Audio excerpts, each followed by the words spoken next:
जादू तेरा किस पे चला, वो खाई के पान बनारस वाला। नमस्कार दोस्तों, आप सुन रहे हैं कथा सागर। आज के इस पॉडकास्ट में हम बात करेंगे कि क्यों किशोर कुमार ने अमिताभ बच्चन के लिए गाना छोड़ दिया था गुस्से में आकर, और फिर अमिताभ बच्चन को किस प्रकार उनसे माफ़ी मांगनी पड़ी थी। दोस्तों, किशोर कुमार ने बेशक फिल्म स्टार राजेश खन्ना के लिए सबसे ज़्यादा हिट गाने दिए हों, एक और सुपरस्टार पर उनकी आवाज़ खूब जचती थी जिसका नाम था अमिताभ बच्चन। सीधा सादा मैं कैसा भोला भाला, जाने कौन। उन्होंने अमिताभ बच्चन के लिए ऐसे सुपरहिट नगमे गाए जिन्होंने फिल्म इंडस्ट्री में धूम मचा दी।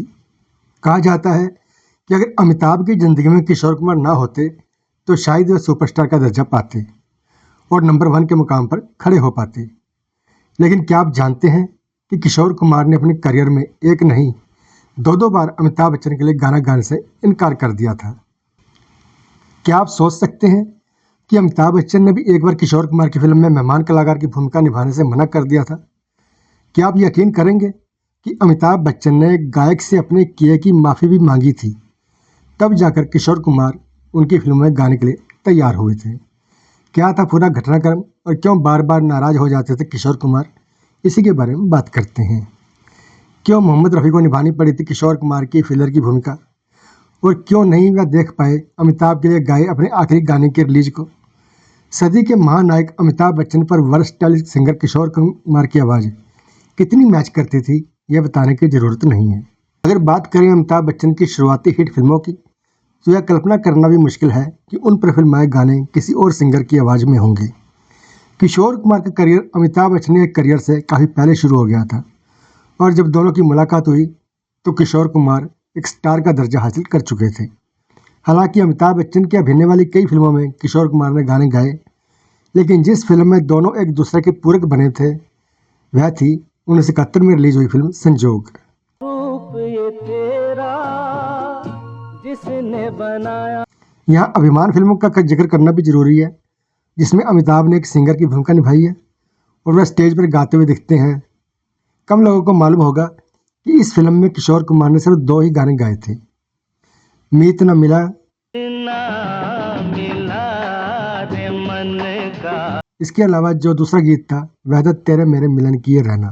तेरे मेरे मिलन की ये रहना। इन दोनों गीतों के रिकॉर्डिंग के बाद किशोर कुमार अचानक लापता हो गए थे और बाकी के गाने रिकॉर्ड करने में भी इनकार कर दिया था।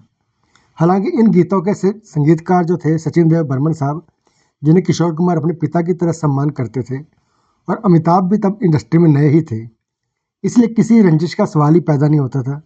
फिर क्या वजह हो सकती है किशोर कुमार के इनकार की। दरअसल ऋषिकेश मुखर्जी की इस फिल्म में कहानी एक ऐसे गायक की थी जिसे अपनी पत्नी की सफलता से ईर्ष्या होने लगती है, और उन्हीं दिनों किशोर कुमार का उनकी पत्नी रूमा गुहा से अलगाव हो गया था, जो बांग्ला फिल्मों की सफल अभिनेत्री और गायिका थी। किशोर कुमार को महसूस हुआ कि यह कहानी उनकी ज़िंदगी पर आधारित है। उन्होंने इस गुस्से में कि कहीं उनकी ज़िंदगी तमाशा न बन जाए, इस फिल्म से किनारा कर लिया। 1973 की इस प्रतिष्ठित फिल्म ने पिछले दिनों अपनी 50वीं वर्षगांठ मनाई थी, तब इस किस्से पर भी चर्चा हुई थी। हालांकि कुछ लोगों का कहना था कि अभिमान हॉलीवुड की फिल्म अडारिज बर्न पर आधारित थी, तो कुछ ने इसे स्टार वादक पंडित रविशंकर और उनकी पहली पत्नी अन्नपूर्णा देवी की जिंदगी पर आधारित बताया था।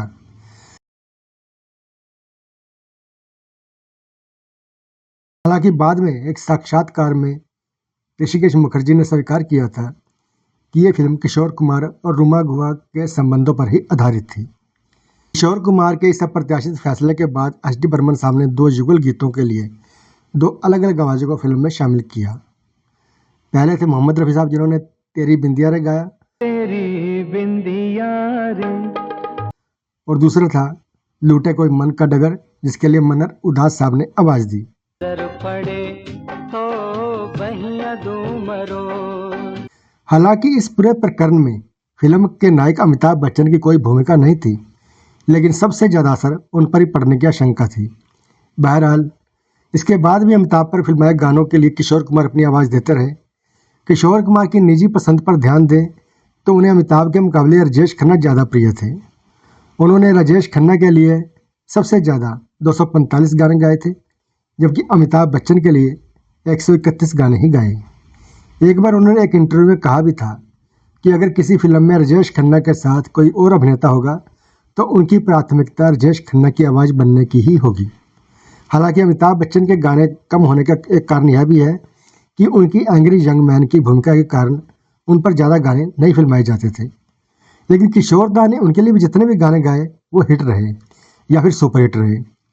1977 की blockbuster film Amar Akbar Anthony में अमिताभ बच्चन का रंगीला अंदाज किशोर कुमार की चुलबुली आवाज़ से पूरी तरह मेल खाता था। My name is Anthony Gonsalves. उसी साल रिलीज फिल्म खून पसीना में भी अमिताभ बच्चन की प्लेबैक आवाज़ किशोर कुमार बने और दर्शकों के दिलो दिमाग पर छा गए। गाना था खून पसीने की जो मिलेगी तो खाएंगे, नहीं तो यारों हम भूखे ही सो जाएंगे। खून पसीने की जो मिलेगी तो खाएंगे। इसी तरह साल 1978 में आई अमिताभ बच्चन की फिल्म कसमें वादे के सभी गाने किशोर कुमार की आवाज़ में ही थे। में वादे निभाए। फिर उसी साल आई फिल्म डॉन, जिसके गीतों ने तो मानो धूम ही मचा दी थी। इस फिल्म के गाने बरसों तक अमिताभ की पहचान बने रहे, चाहे मॉडर्न स्टाइल में गाए टाइटल सॉन्ग हो या शुद्ध देसी अंदाज में गाए गाने। मुंबई नगरिया तू देख बबुआ।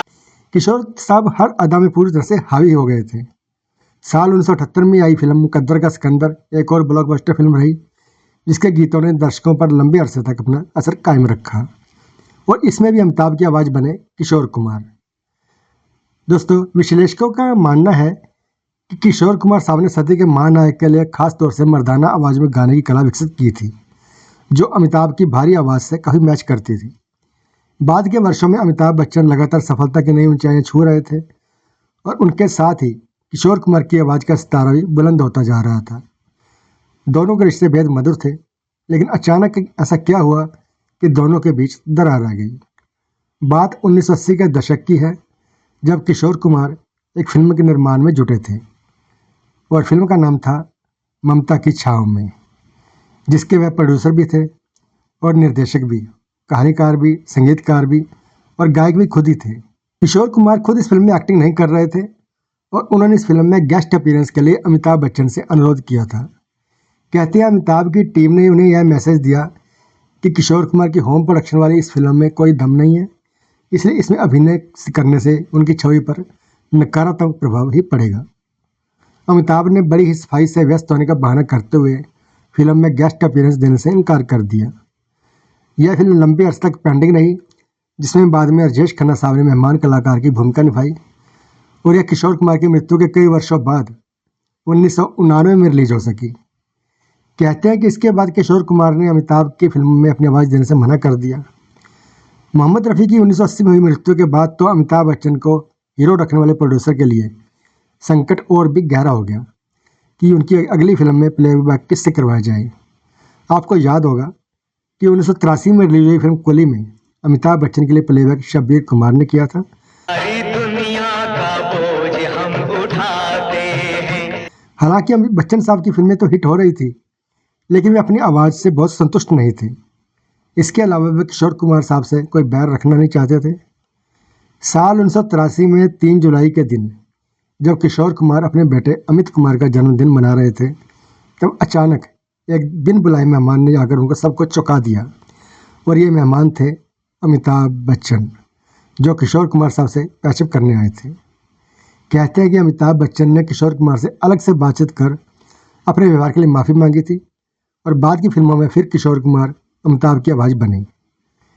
1984 की फिल्म शराबी में 7 में से 6 गानों में किशोर कुमार की आवाज़ थी। प्यार दे, प्यार दे, प्यार दे, दे। इसी साल रिलीज हुई फिल्म इनकलाब में भी सभी 5 गानों में किशोर कुमार की मधुर आवाज़ ही गुंजायमान रही।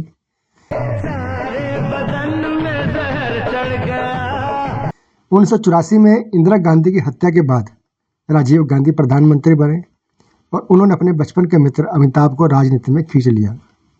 इस दौर में कई ऐसी फिल्में रिलीज हुई जो 80 के दशक की शुरुआत में बननी शुरू हुई थी। कुछ में किशोर कुमार थे तो कुछ में शब्बीर कुमार या मोहम्मद अजीज। 1985 में रिलीज हुई फिल्म मर्द में अमिताभ की आवाज़ कभी शब्बीर कुमार बने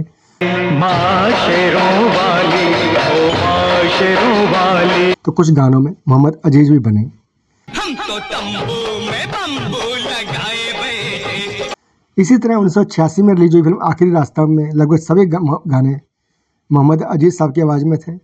गोरी का साजन, साजन की गोरी। हालांकि इस दौर में यानी 1985 में रिलीज फिल्म गिरफ्तार में किशोर कुमार ही अमिताभ बच्चन की आवाज़ बने।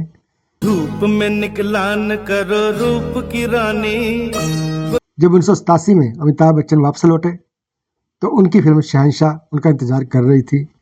इस फिल्म के गाने भी सुपरहिट रहे और दोनों सितारों की जुगलबंदी को ऊंचाइयों पर ले गए। अंधेरी रातों में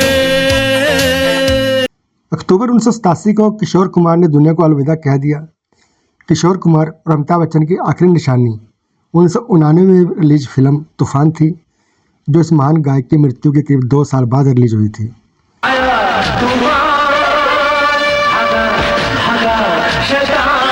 दोस्तों, यह थी अमिताभ बच्चन और किशोर कुमार के साथ की उतार चढ़ाव भरी अनोखी दास्तान। दोस्तों, यह था आज का वीडियो। अगर वीडियो पसंद आया हो तो लाइक कीजिए, शेयर कीजिए और ऐसी और वीडियो देखने के लिए हमारे चैनल को सब्सक्राइब जरूर करें। धन्यवाद।